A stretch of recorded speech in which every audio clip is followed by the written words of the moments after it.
Je suis lycéenne, donc je passe le bac à la fin de l'année. Et je suis une supportrice du PSG. Voilà. Depuis quand? Comment? Depuis quand? Ben, on va dire depuis pas mal de temps. Mon père, de la famille, tout le monde est fan du PSG. Donc depuis que j'étais petite, tout le monde, voilà, PSG, PSG. Ils m'ont transmis leur passion, donc voilà. Et ton premier match au parc? Comment? Ton premier match au parc? Non, j'ai pas eu l'occasion d'y aller encore. Ouais. Voilà. Donc j'attends. D'accord. Ton joueur emblématique? Bon, je sais pas. D'accord. Stéphane, à toi? Moi, je suis psychologue, clinicien, psychologue du sport également, puisque j'interviens en préparation mentale. Je fais de l'accompagnement pour des sportifs de tout niveau. Et je suis supporter du Paris Saint-Germain depuis les années 90. L'époque Joël Batz, Safet Suzic. J'ai eu des périodes creuses après, entre 95, 96, mais depuis 96, je reçuis à peu près tous les matchs du Paris Saint-Germain à distance, parce que je suis dans le sud. Premier match au parc 2004.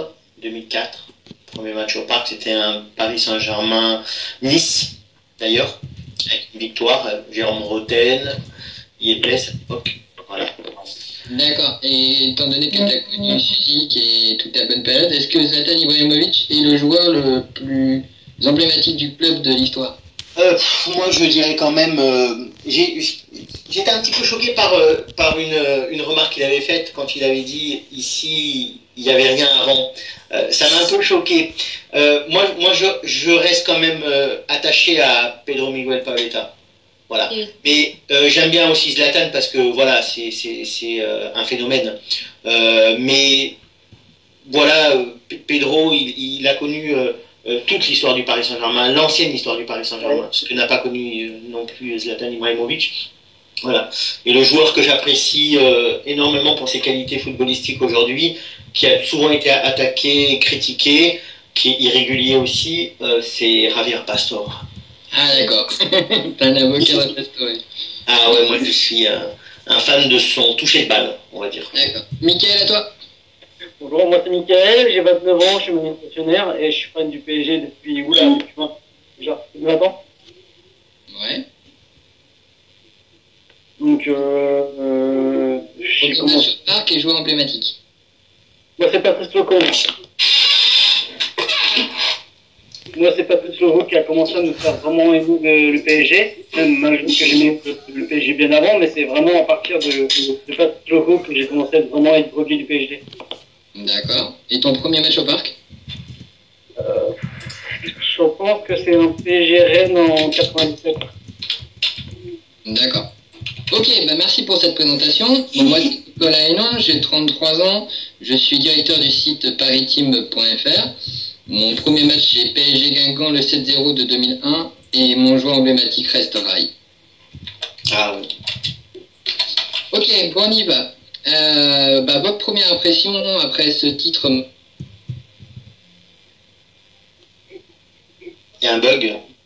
Il y a un Bon, bon. non, vous attendez que je vous donne la parole. J'ai pas entendu en fait. Le premier sentiment après ce match manqué à Sochaux? Mais déçu. Voilà. D'accord. Qu'est-ce qui t'a déçu? Quel est le joueur qui t'a déçu? L'état d'esprit ou... Non, c'est juste que voilà, ouais, déçu dans l'ensemble. On n'était pas, j'ai pas trouvé l'équipe au top, au niveau qu'on a l'habitude de le voir en fait. Donc j'étais assez déçu. D'accord. Stéphane?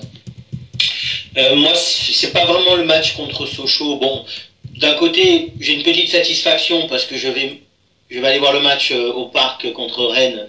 Donc voilà, j'aurai la chance de faire la fête.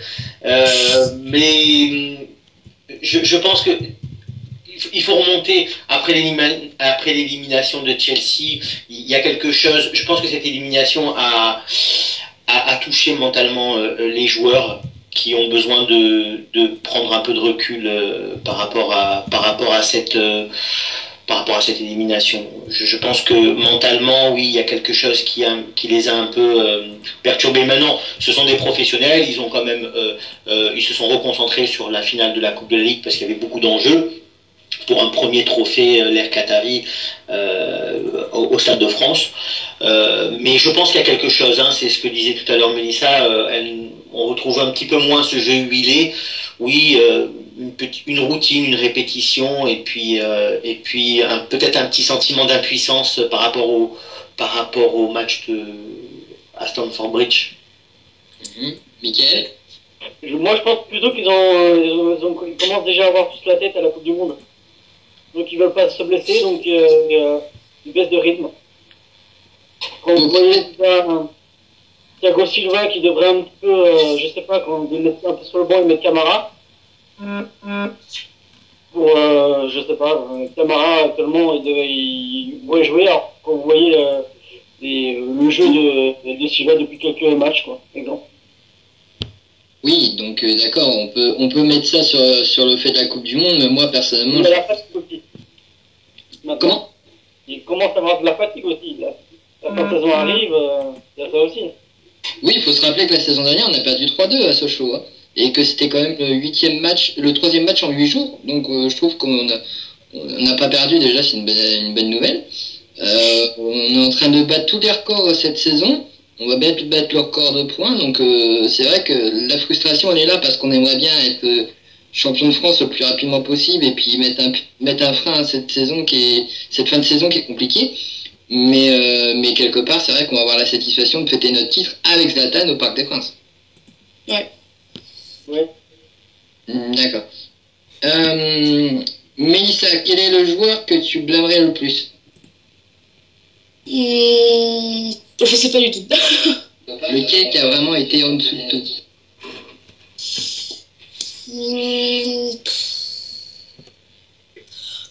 Le prochain, je sais pas.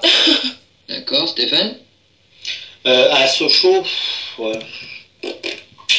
Je trouve que Thiago Silva, ouais, je trouve que quand même Thiago Silva, il a, comme il disait, c'est qui, Mickaël? Oui. Oui, je pense que malgré ce qu'il dit, hein, je pense qu'il a peut-être un petit peu la tête et c'est normal, hein, c'est tout à fait logique, la tête au Brésil, dans son pays natal, pour la Coupe du Monde qui le tient à cœur. Et c'est humain, ça se comprend. Voilà. Et Mickaël? C'est Lavezzi, après, pour moi, qui n'a pas été avec Lavezzi, avec Thiago Silva, qui n'ont pas été, je trouve qu'ils ont été moyens, mais bon, j'ai vu quelques essais, moi, j'ai pas vu le match. Moi, je vais avoir un avis complètement différent de vous, moi, c'est Lucas.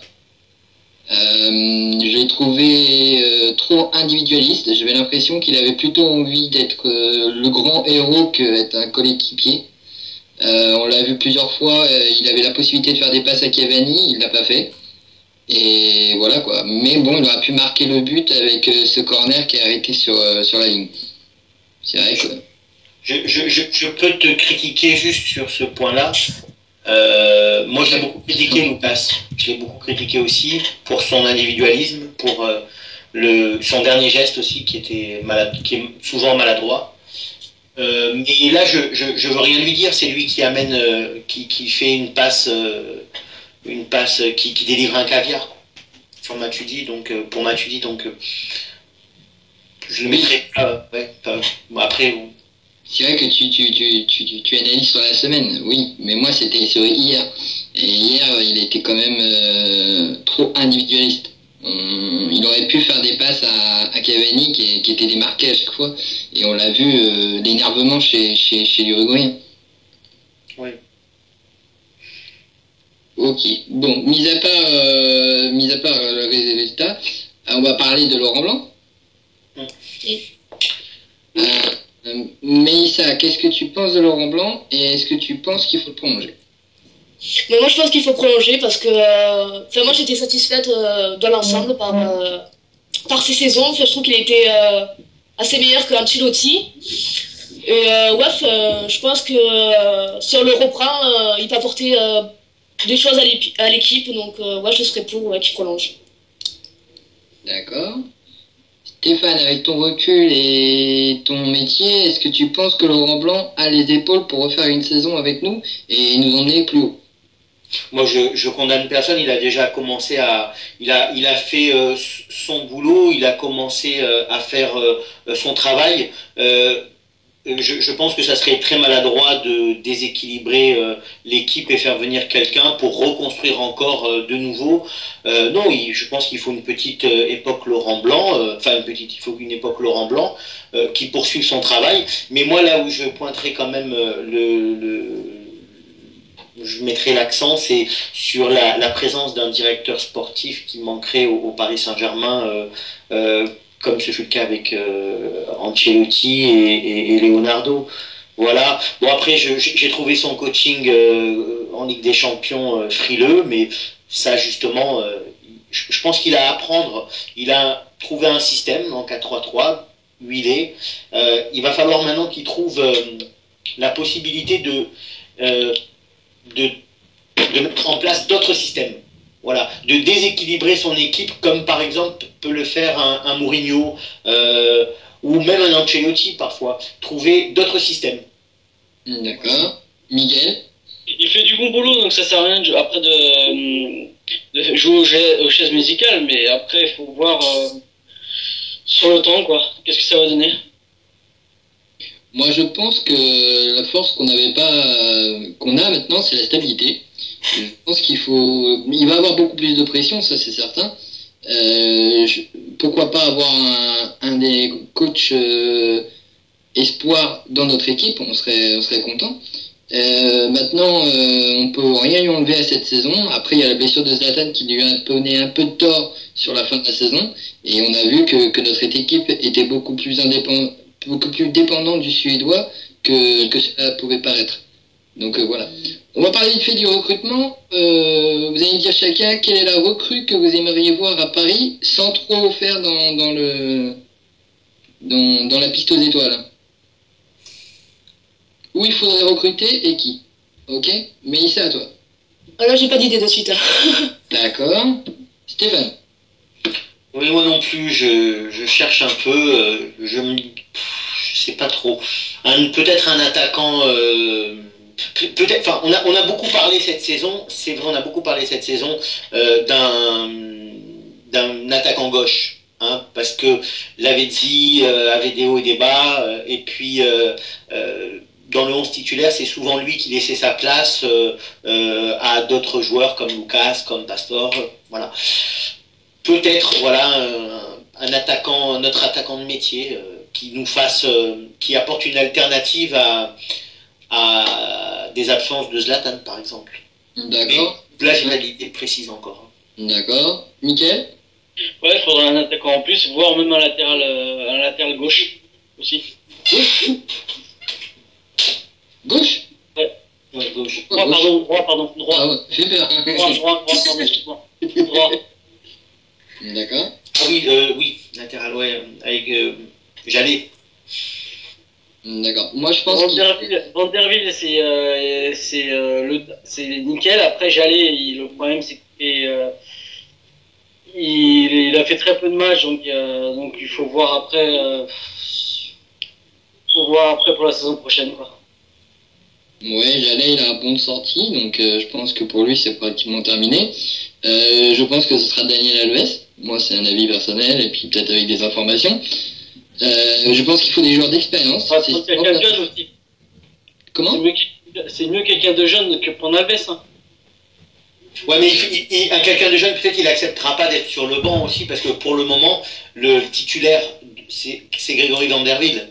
Donc peut-être quelqu'un de jeune, il va avoir la gigote un peu sur le banc, quoi. Bah, donc, si c'est un jeune, c'est Serge Aurier. Ouais. Ouais. Hein? Moi, je pense aussi, comme vous, qu'il faut un attaquant.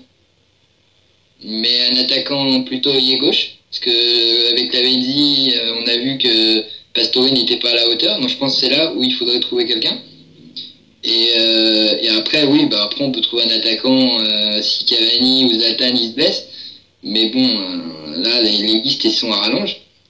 Et après, je pense qu'il faut surtout miser sur la stabilité. Donc je prolongerai Alex, Camara, qui est super important dans le vestiaire.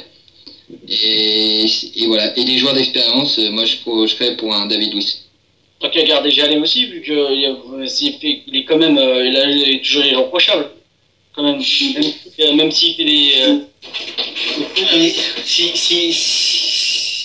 Je sais pas, si il y a un recrutement avec Daniel Alves, à mon avis, je pense que là, ça risque de faire embouteillage pour Jallet. Hein. Ce sera bon de sortie vers un club de Ligue 1. Ouais, je pense que Jallet, il est conscient qu'il n'a plus le même niveau qu'il aurait pu avoir la saison dernière, et puis que Grégory Van der Wiel était beaucoup plus fort que lui, quoi. Donc il peut pas apporter la concurrence qu'il faut à Grégory Van der Wiel. Après, au niveau des départs, on va voir. Mélissa, tu veux voir un joueur partir? Là je réfléchis, donc je passe. Tu passes à tout, toi. Non, mais parler, après j'étais, ouais, il faut que je réfléchisse. Stéphane? J'aime bien, je veux pas le descendre, mais j'aime bien Jérémy Ménez parce que je pense qu'il porte quand même Paris et la région dans son cœur, mais j'ai l'impression que sportivement il a plus sa tête au Paris Saint-Germain. Alors là, je suis désolé, je suis obligé de te contrer, je suis désolé, ça va peut-être la première fois de la soirée, mais Jérémy Ménez, ce n'est pas possible. Il n'a pas la grinta, il a plus l'envie, il a plus la tête à Paris, tu le fais jouer, on a l'impression qu'il joue juste pour le plaisir de jouer, voilà. Non, je suis désolé, je suis sûr que ça doit être un super joueur. J'espère pour lui qu'il fera qu'il éclora dans un autre club, mais le Paris Saint-Germain, c'est pas possible pour lui, et c'est malheureusement une erreur complètement. Niveau du caractère surtout. C'est ce que j'ai dit, hein.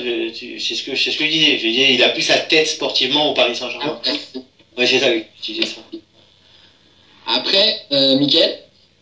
Je pense que Rabiot devrait partir aussi. Il aime, au niveau de la concurrence, c'est pas trop ça pour lui. Tu le mets en prêt, j'espère. En prêt ou en départ? Ah, un des deux, moi. Ah non, il faut le garder. Non, mais le problème, c'est que voilà, Pastore, il trouve pas sa place au Paris Saint-Germain, je trouve. Parce qu'après, moi, je trouve que c'est un excellent joueur. Mais il faut trouver une solution avec ce joueur, mais il faut le mettre en confiance ou quoi. Mais parce qu'après, on l'a vu. J'entends plus rien. Et c'est un joueur qui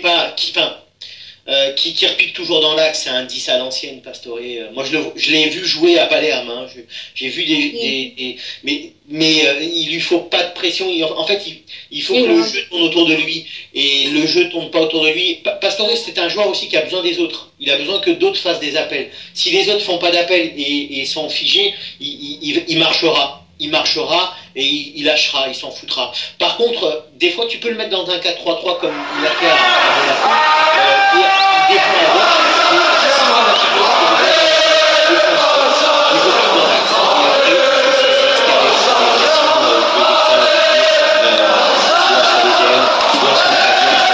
C'est un joueur qui a un énorme.